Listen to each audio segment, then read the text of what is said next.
Merci, merci, merci beaucoup. Du fond de mon cœur, merci. Mes chers amis, vous êtes 200 000. Vous êtes le peuple de France. Écoutez le général de Gaulle. C'était le 1er mai 1950, devant la foule des Français de toutes conditions, qu'il avait réunis sur la pelouse de Bagatelle. Écoutez-le parler, à la bonne heure. Nous sommes bien vivants. Il n'est que de nous voir pour être sûr que notre peuple n'est aucunement décidé à terminer sa carrière. Il n'est que de nous voir, disait le général de Gaulle, pour discerner où les travailleurs mettent aujourd'hui leur espérance. La masse immense que voilà prouve aux insulteurs que rien n'est perdu pour la France. Voilà comment parlait le général de Gaulle et comment nous parlons aujourd'hui sur la place du Trocadéro.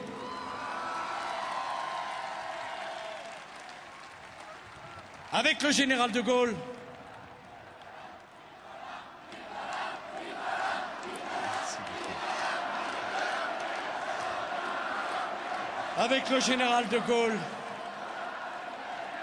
les Français écrivaient l'histoire. Nous aussi, nous voulons l'écrire. Face aux insulteurs qui nous ont dénié le droit de parler aux Français le 1er mai, comme s'ils étaient les propriétaires, le général de Gaulle nous a montré la voie. Mes chers compatriotes, regardez les cortèges. Ils ont choisi de défiler avec le drapeau rouge. Nous avons choisi de nous rassembler sous le drapeau tricolore. Ce drapeau tricolore dont Lamartine a parlé comme on n'avait jamais parlé. Le drapeau tricolore a fait le tour du monde avec nos libertés et nos gloires, alors que le drapeau rouge n'a fait que le tour du champ de Mars, traîné dans le sang du peuple. Voilà comment parlait Lamartine. Je n'ai pas une virgule à ce que disait Lamartine à propos du drapeau tricolore. Je n'accepterai jamais, mes chers compatriotes, de recevoir des leçons de morale de la part de ceux qui brandissent le drapeau qui a été l'étendard de tant de tyrannies à travers le monde et qui a enveloppé dans ses plis parmi les plus grands crimes de l'histoire. Le drapeau rouge, c'est le drapeau d'un parti. Le drapeau tricolore, c'est le drapeau de la France. Notre drapeau, c'est celui de la France. À ceux qui préfèrent leur parti à la France, nous opposerons toujours ceux qui préfèrent la France à leur parti. Si nous sommes réunis en ce 1er mai, jour de la fête du travail, c'est bien parce que nous assumons la France dans toute sa diversité, parce que nous assumons toute l'histoire de la France, toutes les familles spirituelles de la France, toutes les sensibilités de la France, sans aucune exception. Il n'y a pas pour nous un peuple de droite et un peuple de gauche. Il n'y a pas pour nous une histoire de droite et une histoire de gauche. Il n'y a pas aujourd'hui dans la rue, d'un côté les héritiers, des canuts lyonnais, des mineurs de Germinal, des défenseurs de Dreyfus, et de l'autre les héritiers des anti-dreyfusards ou des maîtres de forge. Il n'y a pas d'un côté les héritiers de la Révolution, du Front populaire, du Conseil national de la résistance, et de l'autre les héritiers de ce qu'il y a eu de pire dans l'histoire de France. Je n'ai pas entendu monter de ces cortèges où l'on brandissait les drapeaux rouges la grande voix de Jaurès défendant les mineurs de Carmaux. Je n'ai pas entendu aujourd'hui dans ces cortèges avec les drapeaux rouges la grande voix de Léon Blum réclamant les congés payés. Je n'ai pas entendu la voix de Jean Moulin devant le CNR. Je n'ai pas entendu la voix de Zola demandant justice pour Dreyfus. Je n'ai même pas entendu parler dans ces défilés de la cause des travailleurs. Je n'ai entendu que des slogans politiques. Voilà la vérité aujourd'hui et la différence. Je veux le dire à tous ceux qui nous contestent le droit de nous rassembler aujourd'hui. Nous nous considérons, nous, peuple de France, comme les héritiers, je dis bien les héritiers, de ceux qui ont lutté pour le droit de grève, pour la liberté syndicale et pour les congés payés. Nous nous considérons comme les héritiers de ceux qui ont défendu Dreyfus et de ceux qui ont créé la sécurité sociale grâce au général de Gaulle en 1945. Et je veux le dire à tous ceux qui ont défilé aujourd'hui, non pas pour le travail, mais contre nous. Nous nous considérons comme acteurs du progrès social autant que vous, et sans doute même davantage que vous. Vous avez abîmé le travail en prétendant le défendre. Vous avez appauvri les travailleurs en prétendant les protéger. Vous avez fait les 35 heures. Vous avez avancé l'âge de la retraite à 60 ans sans avoir le premier centime pour la financer. Vous allez alourdir le coût du travail. Je le dis aux partis de la gauche et aux syndicalistes qui se sont, pour une minorité d'entre eux, fourvoyés dans la politique. Nous sommes tous les héritiers de ceux qui se sont battus pour nos droits, pour notre dignité, pour notre liberté. Ce que vous avez fait ne vous donne aucun titre à vous en arroger le monopole. Nous sommes le peuple de France et nous assumons l'histoire de France dans sa globalité. Oui, devant cette forêt, cette marée immense de drapeaux tricolores, je veux le dire, les 35 heures ont non seulement affaibli nos entreprises, mais elles ont détruit des centaines de milliers d'emplois. La retraite à 60 ans a mis notre système de répartition au bord de la faillite. L'alourdissement du coût du travail accélère les délocalisations et pèse sur le pouvoir d'achat. Vous voulez continuer à faire financer la protection sociale par le travail. C'est une erreur économique qui met en danger les emplois de tous ceux de nos compatriotes qui sont exposés à la concurrence internationale. Vous essayez de faire croire que nous pouvons sortir de la crise sans effort. Vous mentez. Vous mentez aux travailleurs. Parce que si l'on ne s'en sort pas par le travail, c'est le pouvoir d'achat qui sera mis en danger et que sans travail, il n'y a aucune chance pour la France et pour les Français de préparer l'avenir. Voilà la vérité. Vous refusez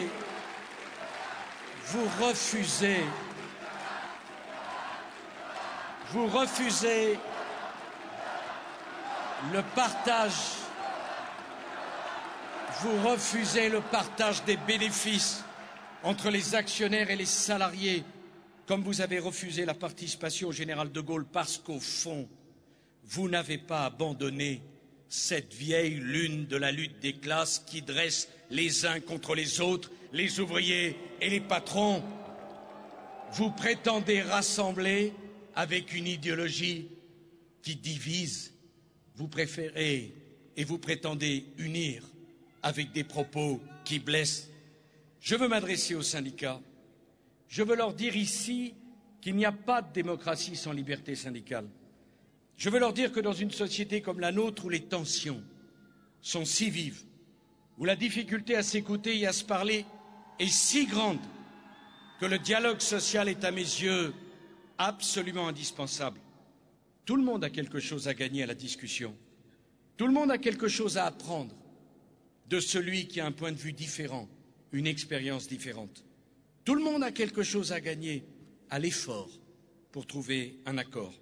Sans doute faudra-t-il réfléchir à d'autres formes de négociation collective, à la manière de travailler ensemble comme cela se faisait jadis, quand Jean Monnet et le général de Gaulle faisaient du plan l'ardente obligation.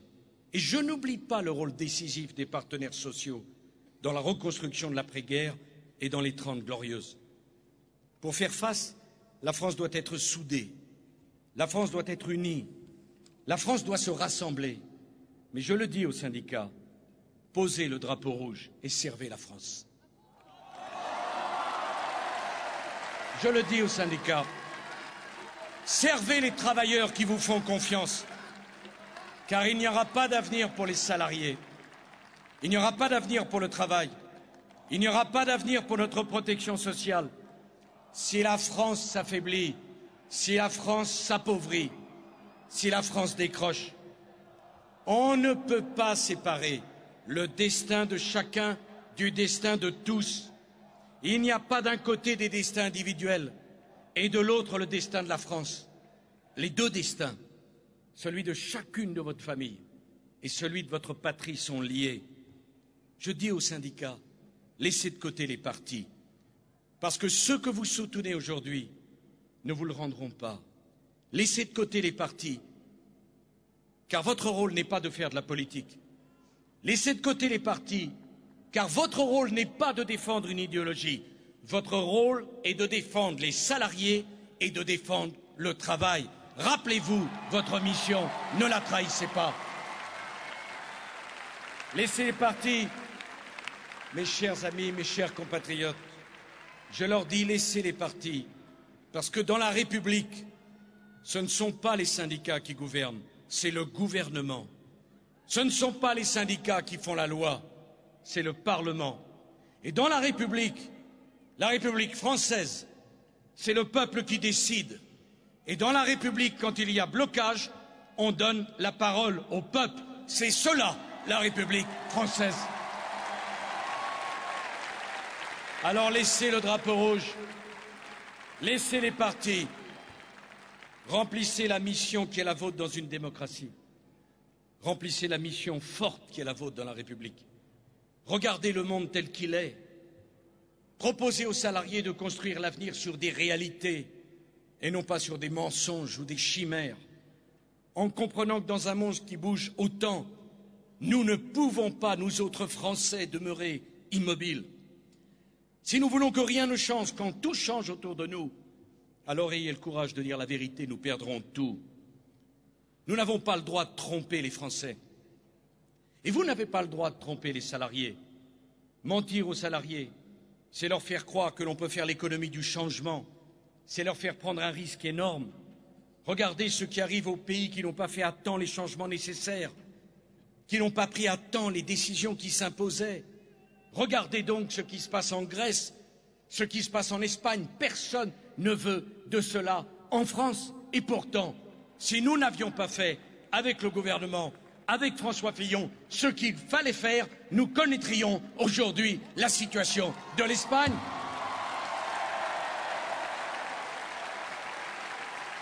Qui veut de cette situation pour la France? Qui veut de cette situation pour les salariés français? Qui veut cela pour les retraités français qui ont travaillé toute leur vie?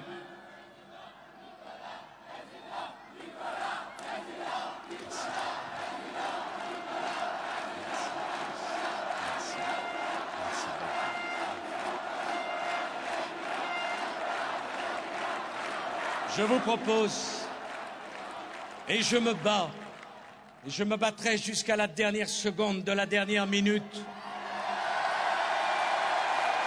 parce que j'aime trop mon pays, parce que j'aime trop la France au plus profond de moi-même. Je me bats pour un nouveau modèle social, où les syndicats, au lieu d'être une force de conservation, seront une force de transformation sociale. Je me bats pour un nouveau modèle social français, où la négociation collective descendra jusque dans l'entreprise, où il sera possible, avec l'accord de tous, de déroger aux règles générales quand le carnet de commandes de l'entreprise l'exigera.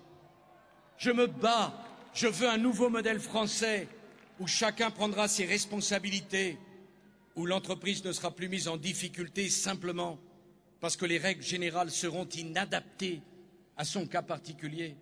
Je veux un nouveau modèle français où les rapports sociaux dans l'entreprise seront différents, où le rôle des syndicats dans l'économie sera différent, où parler de souplesse ne sera pas un crime, où une souplesse négociée permettra d'éviter bien des drames, bien des faillites, bien des licenciements, bien des conflits, bien des souffrances. Je me bats pour un modèle social français où chacun prendra sa responsabilité et où enfin on se fera confiance.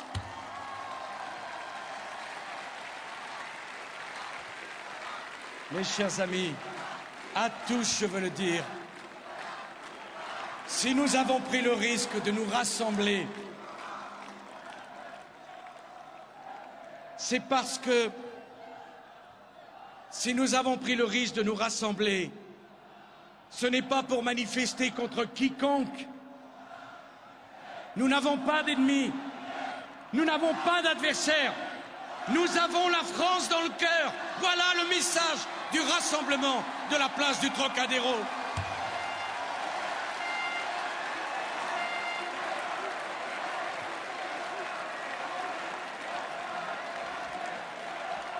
Pour nous, dans les choix que nous allons faire, la question du travail est absolument centrale. C'est par le travail que nous sortirons de la crise. C'est par le travail que la France remboursera ses dettes. C'est par le travail que la France retrouvera la croissance. C'est par le travail que nous garantirons le pouvoir d'achat. C'est par le travail et par le mérite que nous pourrons reprendre la maîtrise de notre destin individuel et collectif.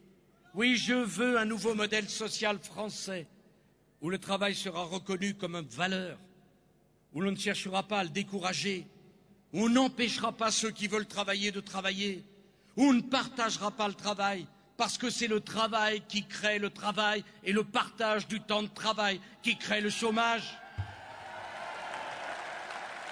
Je ne veux pas que l'on abîme le travail par les dumpings, les concurrences déloyales.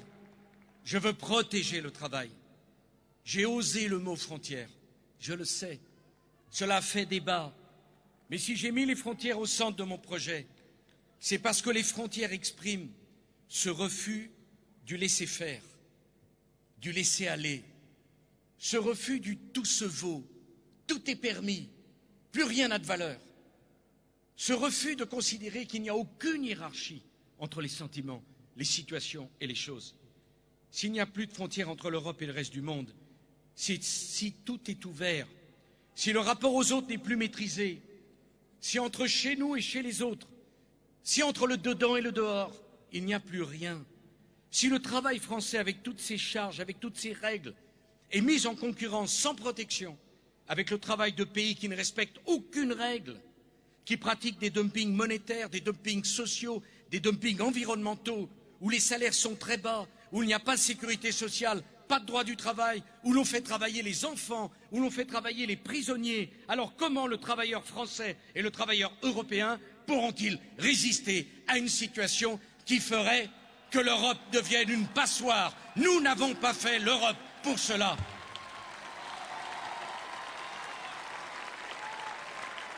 Comment demander à un ouvrier de l'industrie de travailler davantage, de faire des efforts de productivité s'il doit vivre toujours dans l'angoisse, car c'est une angoisse de la délocalisation, parce que cet ouvrier sait que tous les efforts qu'il pourra le faire ne compenseront jamais l'inéquité de la concurrence.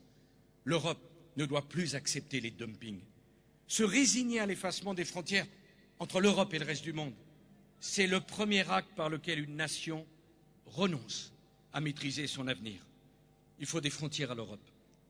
Non pas pour s'enfermer, mais pour s'affirmer dans le monde, pour clarifier les rapports avec les autres.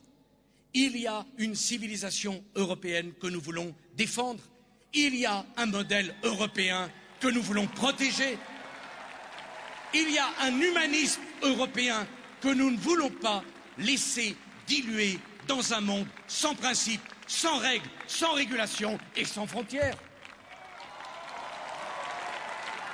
Alors les frontières, ça peut paraître loin des préoccupations quotidiennes de ceux qui se lèvent tôt et qui travaillent dur. Pourtant, ce sont bien les conditions de la concurrence qui rendent la vie si dure.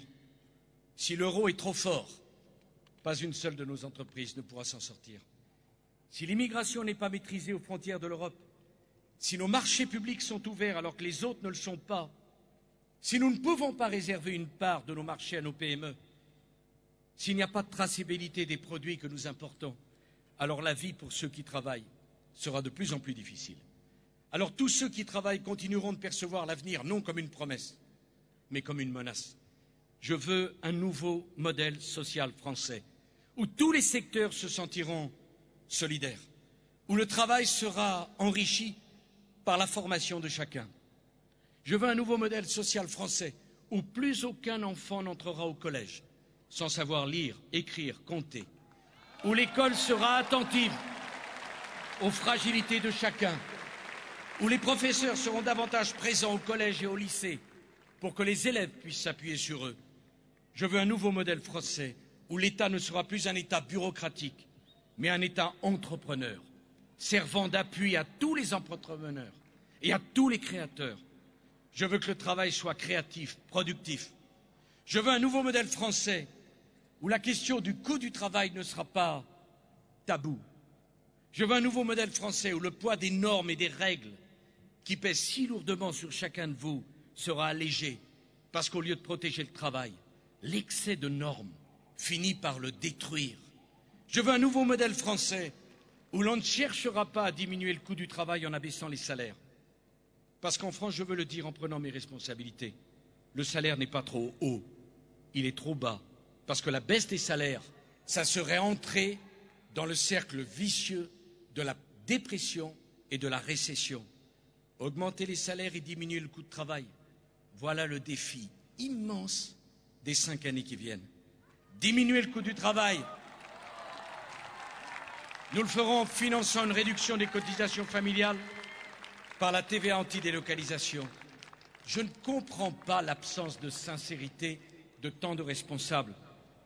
Avant la campagne, ils étaient nombreux à gauche à approuver cette idée. Où sont-ils? On ne les entend plus. Voilà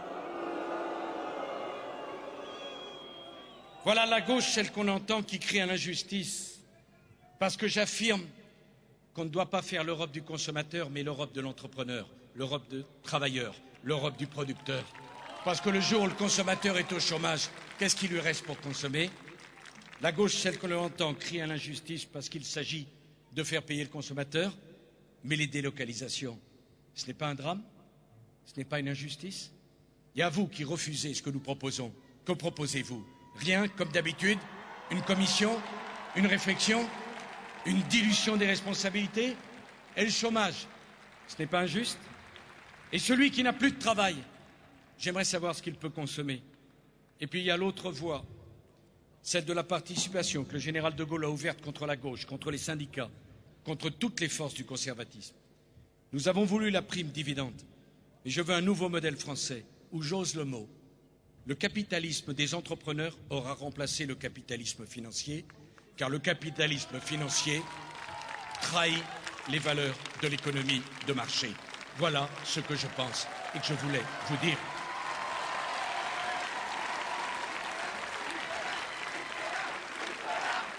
Par-dessus tout, je veux un nouveau modèle français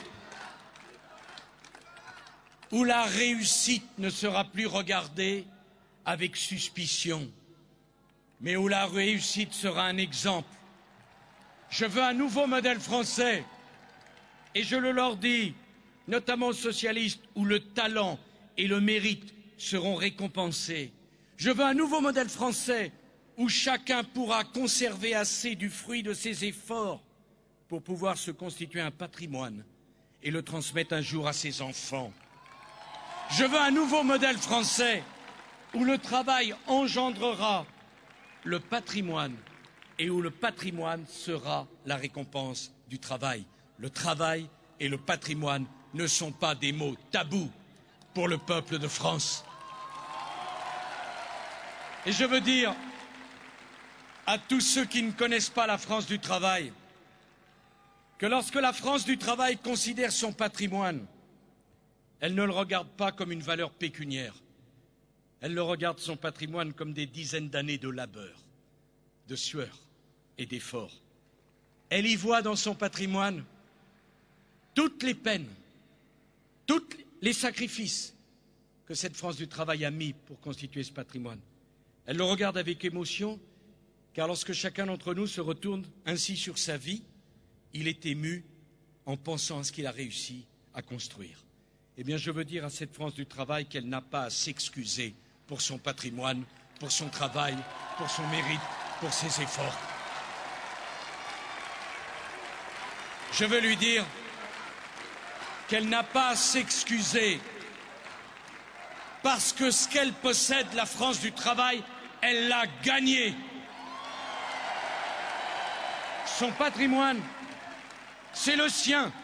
Ce n'est pas le patrimoine de l'État, c'est le patrimoine de la nation, c'est le patrimoine de tout un peuple de travailleurs.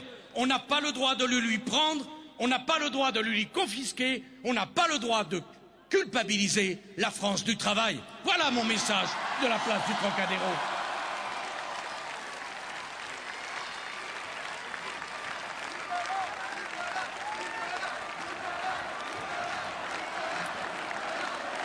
Je vais être plus précis encore. Au cas où on ne m'aurait pas parfaitement compris, revenir sur l'exonération des droits de succession pour les petites et moyennes successions. Remettre en cause le quotient familial qui est la base de la politique familiale en France. Matraquer fiscalement les classes moyennes pour payer une folie dépensière. Ce serait briser pour longtemps le rêve de la France du travail. Alors à tous ceux qui ne connaissent pas cette France du travail, je veux leur dire que la France du travail, elle n'est pas avide, que la France du travail, elle n'est pas cupide, que la France du travail, elle n'est pas malhonnête, que la France du travail, elle n'est pas immorale. Et c'est justement pour cela qu'elle ne supporte plus les mises en cause de la France. La France est l'un des pays les plus accueillants et les plus généreux au monde. La France ne mérite pas qu'on la critique sans arrêt. La France ne mérite pas d'être stigmatisée. La France doit être aimée et respectée. Voilà notre message.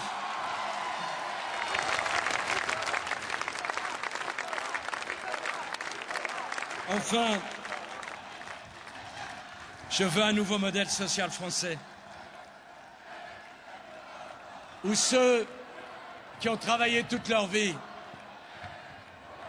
pourront vivre leur retraite sans être à la charge de leurs enfants.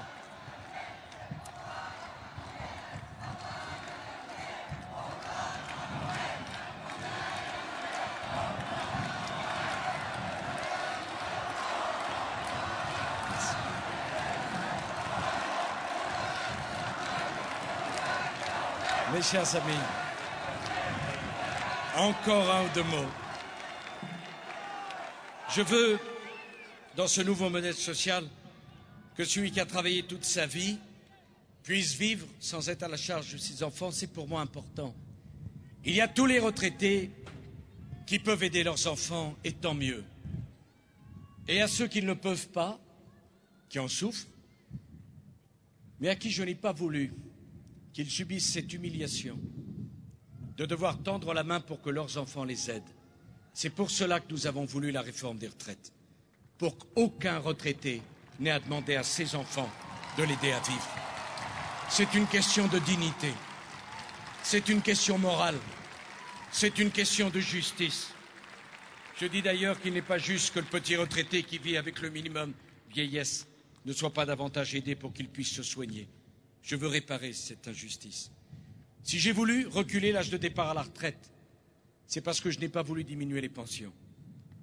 Si j'ai voulu réparer l'injustice de la retraite payée le 8 de chaque mois, alors que les factures doivent être payées le 1er de chaque mois, c'est parce que je m'imagine ce que doit être, pour un retraité qui a travaillé toute sa vie, l'humiliation d'avoir 8 jours avec son compte en banque en déficit.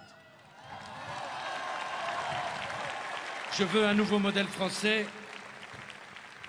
où l'école sera une école de l'exigence, où on apprendra aux enfants, à nos enfants, à tracer la frontière entre le bien et le mal, la frontière entre ce qui se fait et ce qui ne se fait pas, la frontière entre la vérité et le mensonge, entre le beau et le laid, une école qui leur inculquera le goût de l'effort et le respect du travail, une école qui leur fera éprouver la joie de la connaissance comme la récompense du travail de la pensée.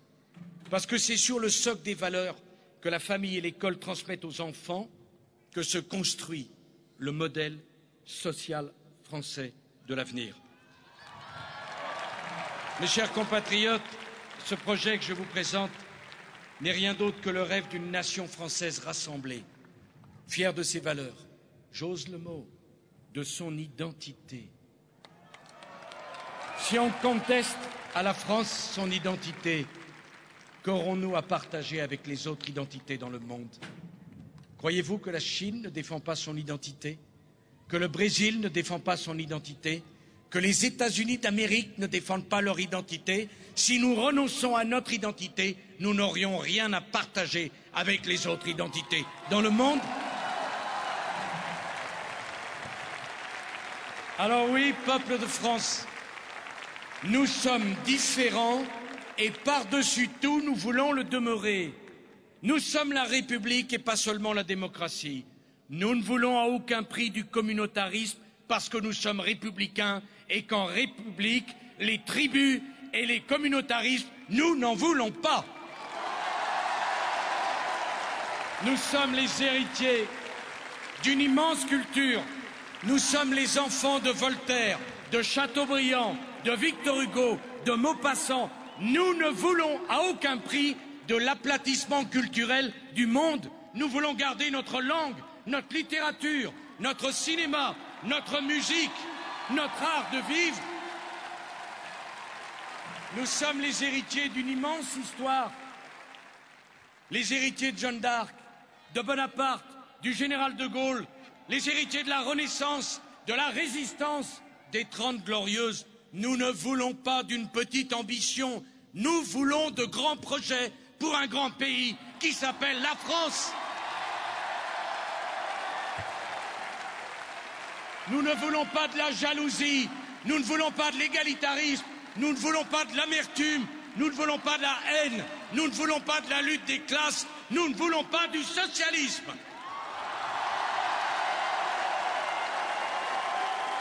Nous sommes le peuple de France. Nous avons reçu de nos parents, nous avons reçu de nos grands-parents en héritage, comme un trésor, la réconciliation franco-allemande. Nous avons reçu en héritage comme un trésor la paix en Europe. Nous avons reçu des territoires où se dressent partout des cathédrales et des églises. Personne ne nous interdira de revendiquer nos racines chrétiennes. Nous avons reçu en héritage de nos parents et de nos grands-parents des valeurs, un art de vivre, une éducation, un mode de vie auquel nous ne renoncerons jamais. Voilà notre volonté. Cet héritage, car le mot héritage n'est pas un mot tabou, cet héritage nous impose plus de devoirs que de droits. Nous ne venons pas de nulle part. La France n'est pas une page blanche. Nous sommes les héritiers d'une grande culture, d'une langue universelle, d'un patrimoine immense. Ce patrimoine nous oblige. C'est tout le sens de mon projet pour la France.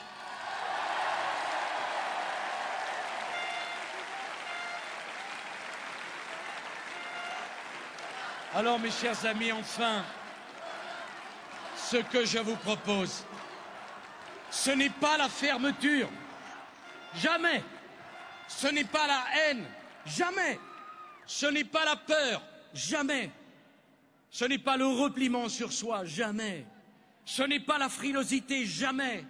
Ce n'est pas la haine de soi et la haine des autres, jamais. Je laisse ces sentiments bas aux autres, à ceux qui m'injurient, à ceux qui nous critiquent, à ceux qui abaissent la France. Ce ne sont pas les nôtres. Ce que je vous propose, ce sont nos valeurs, notre identité et des frontières qui nous protègent pour agir et pour ne plus subir. Ce que je vous propose, c'est le contraire du laisser-faire, c'est le contraire de l'abandon.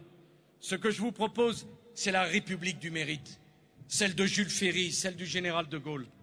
Face à une gauche rattrapée par ses vieux démons, une gauche dont une partie en appelle déjà à la rue pour faire pression sur l'autre partie, sommée d'obtempérer. À quelle revendication le candidat socialiste cédera-t-il après avoir vendu les ouvriers du nucléaire pour un accord électoral avec les Verts? Qui est-il prêt à vendre à la suite? Je voudrais d'ailleurs préciser que son expression est curieuse. quand il parle de moi, candidat sortant, il n'est pas encore candidat entrant, à ma connaissance.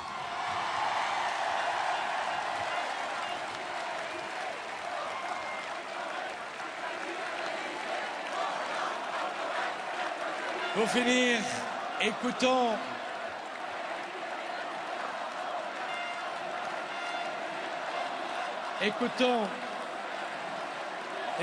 mes chers amis, le général de Gaulle une dernière fois. Le général de Gaulle, toujours ce 1er mai 1950, dans un discours d'une actualité bouleversante. Travailleurs, car le général de Gaulle ne parlait pas des statuts, il parlait à des travailleurs. Travailleurs, c'est avec vous que je veux bâtir la France nouvelle. Quand encore une fois ensemble nous aurons gagné la partie, en dépit des excitations des destructeurs et des intrigues des diviseurs, on apercevra tout à coup une nation joyeuse, une nation rassemblée, où je vous en réponds, vous aurez votre digne place. Alors on verra sortir des voiles qui le cachent encore, le visage radieux de la France. Vous êtes le visage radieux de la France.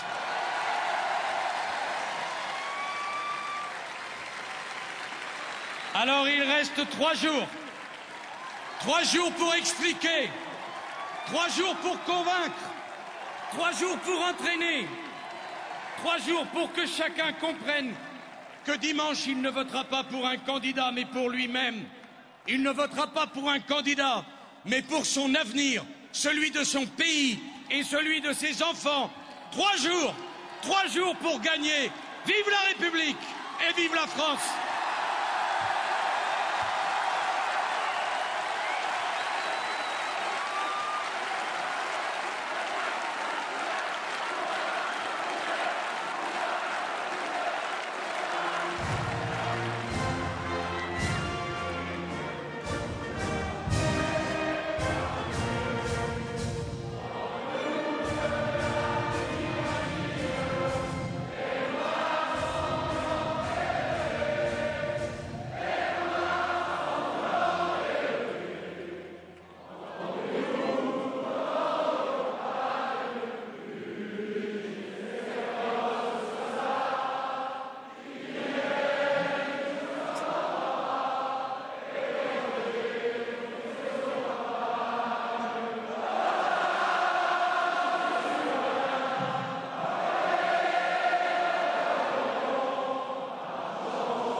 Merci à tous. Merci à toi, François Fillon. Merci à toi, Jean-Pierre Raffarin. Merci à toi, Alain Juppé. Merci, Jean-François Copé, Bernard Accoyer, Nathalie, tous ceux qui m'ont rejoint. Et permettez-moi un remerciement tout particulier à Carla.